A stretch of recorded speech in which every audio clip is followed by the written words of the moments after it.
হিন্দু ধর্মে বিশ্বাস করা হয় নরকের দ্বার খুলে যায় চতুর্দশীর রাতে, আর সেই সময় পৃথিবীতে নেমে আসে অশুভ শক্তি, প্রেতাত্মা ও ভূতেরা।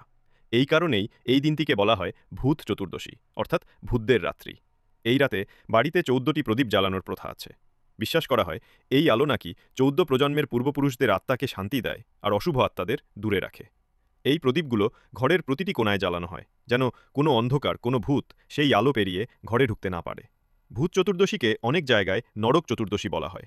পৌরাণিক কাহিনী অনুযায়ী এই দিনে ভগবান কৃষ্ণ নরকাসুর দানবকে বধ করেছিলেন, আর সেই কারণেই এই দিনটি অশুভ শক্তির বিনাশের প্রতীক হিসেবে পালিত হয়।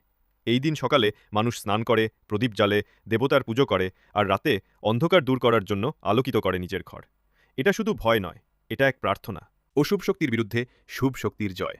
ভূত চতুর্দশী আমাদের শেখায় আলো আর অন্ধকারের লড়াই চিরন্তন। আর যতদিন আলো থাকবে ততদিন অন্ধকার কখনোই জয়ী হতে পারবে না। তাই এই দিনটি শুধুই ভয় নয়, এটা এক আশার প্রতীক, এক আলোকের উৎসবের সূচনা।